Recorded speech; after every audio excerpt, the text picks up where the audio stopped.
शांति। आज 23 मार्च 2023 की बाबा की साकार मुरली है।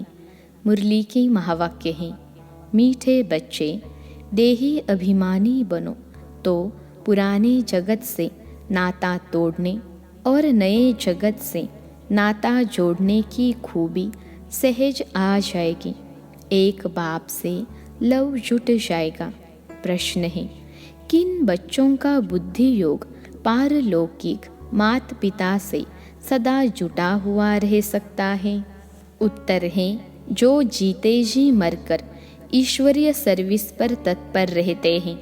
गृहस्थ व्यवहार में रहते भी सभी का बुद्धि योग बाप से जुड़ाने की सेवा करते हैं। बाप से जो रोशनी मिली है वह दूसरों को देते हैं। स्वर्ग का मालिक बनाने के लिए पावन बनने की युक्ति बताते हैं। उनका बुद्धि योग स्वतः बाप से जुटा रहता है। गीत है, कौन है पिता कौन है माता। ओम शांति। गीत का अर्थ क्या है? कहते हैं, जगत के यानी लौकिक माता पिता को, मित्र संबंधियों आदि सबको छोड़ो और बुद्धि योग अपने सच्चे माता पिता जो सृष्टि के रचयिता हैं उनसे लगाओ। यह जो माता पिता मित्र संबंधी आदि हैं उनसे अब नाता तोड़ना है और एक से नाता जोड़ना है। उनको भी माता पिता कहा जाता है। तुम माता पिता हम बालक तेरे, वह सब एक को कहते हैं। वह लौकिक माँ बाप तो सबके अलग अलग हैं। यह सारे भारत अथवा सारी दुनिया का माता पिता है। तो पारलौकिक माता पिता का बनना और लौकिक माता पिता मित्र संबंधियों को छोड़ना, इसके लिए देही अभिमानी बनने का ज्ञान चाहिए। जब तक देही अभिमानी नहीं बनते हैं तब तक छूटना बड़ा मुश्किल है। इस पुरानी जगत से नाता तोड़ना है और नई जगत से नाता जोड़ना है। यही खूबी है। हद के एक घर से नाता तोड़ हद के दूसरे घर से नाता जोड़ना तो बहुत सहज है। हर जन्म में तोड़ना और जोड़ना होता है। एक माता पिता मित्र संबंधियों को छोड़ा, दूसरा लिया। एक शरीर छोड़ा तो फिर माता पिता मित्र संबंधी गुरु आदि सब नए मिलते हैं। यहाँ तो है जीते जी मरने की बात। जीते जी पारलौकिक माता पिता की गोद में आना है। इस कलयुगी जगत के माता पिता आदि सबको भुलाना है। यह बाप तो है, फिर माता भी कैसे हैं? यह है गुह्य बात। बाप यह शरीर धारण कर इनसे फिर अपना बच्चा बनाते हैं, परंतु कई बच्चे यह बात घड़ी घड़ी भूल जाते हैं। अज्ञान काल में कभी माँ बाप को भूलते नहीं हैं। इस माँ बाप को भूल जाते हैं क्योंकि यह है नई बात। इस माता पिता से बुद्धियोग जोड़ना है, फिर सर्विस में तत्पर रहना है। जैसे बाप को सर्विस का फुरना रहता है, ऐसे बच्चों को भी रहना चाहिए। कहते हैं, भगवान को फुरना हुआ नई दुनिया रचे, तो यह कितना बड़ा फुरना है। बेहद के बाप को बेहद का फुरना रहता है। सबको पावन बनाना है। उस पावन दुनिया स्वर्ग के लिए राजयोग सिखाना है। कितने को सिखाना है? सबका बुद्धि योग बाप के साथ जोड़ना है। यही धंधा हम बच्चों का है। बाप कहते हैं, गृहस्थ व्यवहार में रहते तुम बच्चे सर्विस करके दिखाओ। सन्यासियों को फुरना रहता है, हम कोई को कागविष्टा समान सुख से छुड़ावे, पवित्र बनाए। उन पर भी रेस्पॉन्सिबिलिटी रहती है। किसको वैराग्य दिलाए, पवित्र बनाए। वह समझते हैं घर बार छोड़ना है, यह नहीं समझते कि पतित दुनिया को छोड़ना है। यह तो जब बाप आकर पावन दुनिया का साक्षात्कार कराते हैं तब हम पतित दुनिया से नाता तोड़ते हैं। फिर भी वह अपने को जवाबदार समझ घर बार छोड़ कितने को वैराग्य दिलाकर पवित्र बनाते हैं। महिमा तो उन्हों की भी गाई जाती है। यह संन्यास धर्म नहीं होता तो भारत और ही काम चिता पर जलकर भस्म हो जाता।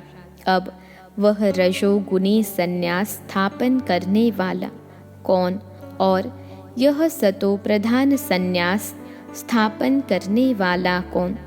यह बाप बैठ समझाते हैं। उनका हेड था शंकराचार्य। उनके भी कितने फॉलोअर्स होंगे, लाखों करोड़ों की अंदाज में होंगे। वह पवित्र नहीं होते तो उनकी प्रजा भी वृद्धि को नहीं पाती। तो यह सन्यासियों ने भी अच्छा ही किया है। पहले नंबर में देवताएं गिने जाते हैं, दूसरे नंबर में सन्यासी। सारा मदार है ही पवित्रता पर। दुनिया को पवित्र से अपवित्र, फिर अपवित्र से पवित्र बनना ही है। सतयुग से लेकर जो भी ड्रामा में पास्ट हुआ है वह नूंद है। भक्ति मार्ग में साक्षात्कार आदि जो कुछ होता है सेकेंड बाय सेकेंड वह फिर कल्प बाद होगा। ड्रामा में यह सब नूंद है। ड्रामा चक्र को समझना है। ऐसे नहीं बैठ जाना है कि ड्रामा में जो होगा। ड्रामा में एक्टर्स तो सब हैं, तो भी हर एक अपनी आजीविका के लिए पुरुषार्थ ज़रूर करते हैं। पुरुषार्थ बिगर रह न सकें। भल कई मनुष्य समझते भी हैं यह नाटक है, हम परम धाम से आए हैं पार्ट बचाने, परंतु विस्तार से समझा नहीं सकते हैं। पहले किस धर्म वाले आते हैं, सृष्टि कैसे रची जाती है जानते नहीं। सृष्टि नई रची जाती है व पुरानी सृष्टि को बाप आकर नया बनाते हैं। यह मालूम न होने कारण उन्होंने प्रलय दिखाकर फिर नई सृष्टि दिखा दी है। बाप आकर इन बातों को रोशनी देते हैं। फिर तुम भी औरों को रोशनी देने के रिस्पॉन्सिबल हो। कितनी सर्विस है। जैसे बाप ने तुमको मुक्ति जीवन मुक्ति में आने का मार्ग बताया है, जिस मार्ग के लिए ही आधा कल्प भक्ति मार्ग में ठोकरें खाई हैं, तो बेहद के बाप को फुरना रहता है कि हम अपनी सैल्वेशन आर्मी की वृद्धि कैसे करें, सभी को रास्ता कैसे बताएं। तुम बच्चे सबको बताओ कि बाप आया हुआ है राजयोग सिखलाने। कल्प पहले मुहाफिक जिसको ही शिवाय नमः कहते हैं, जो हैं सभी से ऊंचते ऊंच परम धाम में रहने वाला। हम सभी आत्माएं भी वहाँ निवास करती हैं। आत्मा को हमेशा इमॉर्टल कहा जाता है। वह कब जलती मरती नहीं। हर एक आत्मा में पार्ट भरा हुआ है। अपनी आत्मा को देखो व जो मुख्य हैं उनको देखो। झाड़ को जब देखा जाता है तो मुख्य फाउंडेशन और टाल टालियों को भी देखा जाता है। पत्ते तो अथाह होते हैं, उनको गिनती नहीं किया जा सकता। टाल टालियाँ गिनती कर सकते हैं। तो बरोबर इस झाड़ में फाउंडेशन हम देवी देवताओं का है। अभी फाउंडेशन ही सड़ गया है। जैसे बनेन ट्री झाड़ का फाउंडेशन सड़ गया है, फिर भी शाखाएं कितनी निकली हुई हैं। शाखाओं से भी पत्ते निकलते रहते हैं।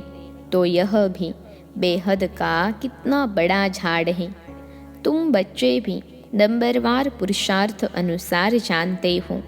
ऐसे नहीं कि सारा दिन किसकी बुद्धि में यह चिंतन चलता है। सभी पॉइंट्स एक ही समय बुद्धि में फिरना मुश्किल है। फिर भी जो विचार सागर मंथन करने वाले हैं उनकी बुद्धि में तो टपकता ही होगा। झाड़ बुद्धि में है तो बीजरूप बाप भी याद रहता है। हम भी वहाँ के रहने वाले हैं। फिर इस झाड़ में हम ही ऑल राउंड आते हैं। आदि से अंत तक जब तुम पतित जड़जड़ीभूत अवस्था में आते हो तो सारा झाड़ आ जाता है।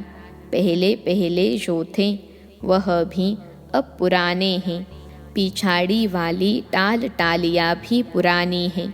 जो सर्विस एबल हैं उन्हों को ओना रहता है। हम बाबा के मददगार हैं। मनुष्यों को फिर से 100 देवता बनाने के लिए यह समझाना पड़ता है। तुम 100 देवता थे, 100 क्षत्रिय बने। 84 जन्मों की जन्म पत्री तुम ही बता सकते हो। तो यह बातें जब बुद्धि में टपकती रहेंगी तब किसको समझा सकेंगे। चिंतन चलना चाहिए। हम बच्चे बाबा के साथ मददगार हैं तो बुद्धि में आना चाहिए कि हम किसको ड्रामा का राज कैसे समझाएं, उनका योग बाप के साथ कैसे जुटाएं, मनुष्य से देवता बनाने का पुरुषार्थ कराए, अर्थात बाप से बेहद का वर्षा लेने का मार्ग बताए। जिनको बाप द्वारा मार्ग मिला होगा वही बताएंगे। बाप ही आकर राजयोग सिखलाते हैं अथवा मुक्ति जीवन मुक्ति के गेट्स खोलते हैं। ऐसे सारा दिन विचार सागर मंथन करना चाहिए और स्वभाव भी बहुत मीठा धारण करना है। किसके भाव स्वभाव में जलना व मरना नहीं है, सहन करना है, अपनी सर्विस करनी है। जितना हो सके सर्विस में टाइम देना चाहिए। अपने से पूछना है, हम बाबा बाबा कहते हैं, बाबा को तो बेहद सर्विस का ओना रहता है। मैं बाबा का बच्चा क्या कर रहा हूँ, मुझे कितनी सर्विस करनी चाहिए। टाइम तो बहुत मिलता है, तरस बढ़ना चाहिए। बेचारे सभी बाप से बिछुड़े हुए हैं, धक्का खाते रहते हैं, पाप करते रहते हैं, बाप से बेमुख कर सबको मुंझाते रहते हैं। तुम ब्राह्मणों का काम ही है सबको ज्ञान सुनाए सम्मुख लाना। तुम ब्राह्मण हो, गीता के भगवान के सच्चे सच्चे बच्चे। तुमको अथॉरिटी मिली हुई है। तुम्हारी बुद्धि में गीता का ही ज्ञान है। जो समझा नहीं सकते उनको हम ब्राह्मण नहीं कह सकते, हाफ कास्ट व क्वार्टर कास्ट कहेंगे। नाम ब्राह्मण है, धंधा शूद्रपने का करते हैं, बुद्धि शूद्रपने की है। अजमेर में पुष्करनी ब्राह्मण रहते हैं तो वह गीता शास्त्र आदि सुनाने वाले होते हैं। उनका धंधा ही यह है। धामा खाना उनका काम नहीं है, उनका सिर्फ काम है शास्त्र सुनाए दक्षिणा लेना। अब तुम तो हो सच्चे सच्चे ब्राह्मण, बेहद बाप के बच्चे। प्रजापिता ब्रह्मा बेहद प्रजा का बाप है ना, और शो बाबा हैं सभी आत्माओं का बाप। उनका निवास स्थान है परम धाम में, वही पतितों को पावन बनाने वाला है। इसलिए सारी दुनिया उनको याद करती है। ओ गॉड कहते हैं तो निराकार ही बुद्धि में आता है, परंतु गुरुओं की जंजीरों में फंसे हुए हैं। जिन देवताओं की पूजा करते हैं उनके एक्यूपेशन का पता नहीं है। वह भी जैसे गुड्डे गुड्डिया समझ पूजा करते हैं, एक्यूपेशन जानते नहीं, इसलिए गुड़ियों की पूजा कहा जाता है। तो कितना फर्क रहता है। ढेर के ढेर मूंझे हुए हैं। देवताओं की सूरत और सीरत, मनुष्य की सूरत और सीरत में दिन रात का फर्क है। मनुष्य गाते हैं आप सर्वगुण संपन्न, हम नीच पापी हैं। अगर ऐसा कहते हैं तो भला उनको ऐसा बनाने वाला कौन था?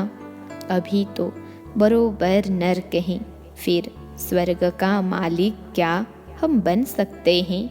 यह ख्याल कभी मनुष्यों को उठता नहीं है। तुम बच्चों को कभी यह ख्याल थोड़े ही उठा होगा कि हम ऐसे कब बनेंगे। सिर्फ भक्ति करते रहें। अभी तुम जानते हो हमको 100 देवता बनना है, राजधानी में ऊंच पद पाना है, इसलिए पुरुषार्थ करते हैं। अंदर आना चाहिए। अगर हमारा शरीर छूट जाए तो हम किस पद को पाएंगे? तुम पूछ भी सकते हो, अगर हम मर जाए तो क्या पद पाएंगे? तो बाबा झट बता देंगे, तुम पाई पैसे का पद पाएंगे, व 8 आने का, 12 आने का व कौड़ी का पद पाएंगे। प्रजा को कौड़ी पद कहेंगे। दिल दर्पण में अपनी शक्ल देखो, कोई बंदरपना तो नहीं है। अशुद्ध अहंकार है नंबर 1। काम क्रोध को भी जीत लेवे, परंतु देह अभिमान है पहला नंबर दुश्मन।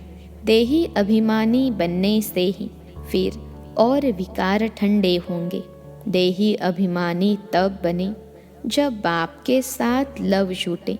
देह अभिमानी का लव जुट न सके तो देह अभिमान छोड़ने में बड़ी मेहनत चाहिए।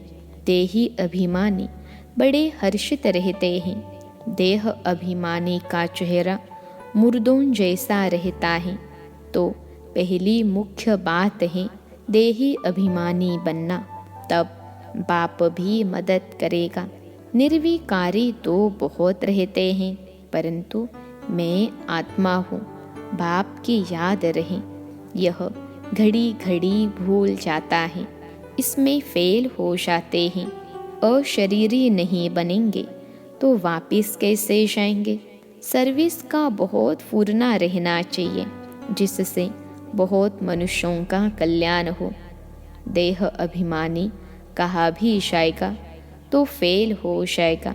देही अभिमानी कुछ न कुछ तीर लगा कर आएगा। महसूस करेंगे कि फलाने ने बात तो ठीक कही थी। योग जुट जाए तो सर्विस का फुरना भी हो। उसमें पहले पहले तो अल्फ पर समझाना है, जास्ती तिक तिक से तंग हो जाएंगे। पहले शिवाय नमः 3 तबका भी समझाना है।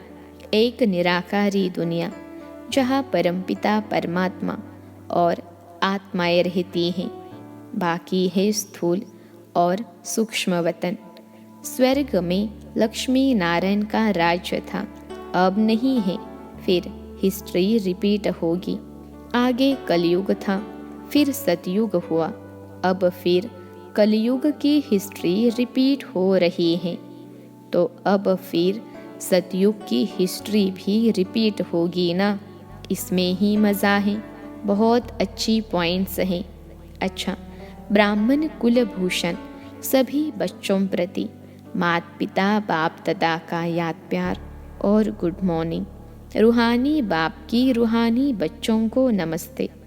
हम रूहानी बच्चों की सिखिलते रूहानी माता पिता बाप दादा को याद प्यार, गुड मॉर्निंग और नमस्ते बाबा नमस्ते। धारणा के लिए मुख्य सार पहली पॉइंट है, किसके भाव स्वभाव में जलना मरना नहीं है। अपना स्वभाव बहुत बहुत मीठा बनाना है, सहनशील बनना है। दूसरी पॉइंट है, बाप का खिदमतगार बनने के लिए विचार सागर मंथन करना है। बुद्धि में ज्ञान का ही चिंतन करते रहना है। देही अभिमानी रहने की मेहनत करनी है। आज का वरदान है, सर्व संबंध एक बाप से जोड़कर माया को विदाई देने वाले सहज योगी भव। सर्व संबंध एक बाप से जोड़कर माया को विदाई देने वाले सहज योगी भव। विश्लेषण है, जहाँ संबंध होता है वहाँ याद स्वतः सहज हो जाती है। सर्व संबंधी एक बाप को बनाना ही सहज योगी बनना है। सहज योगी बनने से माया को सहज विदाई मिल जाती है। जब माया विदाई ले लेती है तब बाप की बधाइयाँ बहुत आगे बढ़ाती हैं। जो हर कदम में परमात्मा दुआएं, ब्राह्मण परिवार की दुआएं प्राप्त करते रहते हैं, वह सहज उड़ते रहते हैं। आज का स्लोगन है, सदा बिजी रहने वाले बिजनेसमैन बनो तो कदम कदम में पद्मों की कमाई है। सदा बिजी रहने वाले बिजनेसमैन बनो तो कदम कदम में पद्मों की कमाई है। अच्छा, ओम शांति।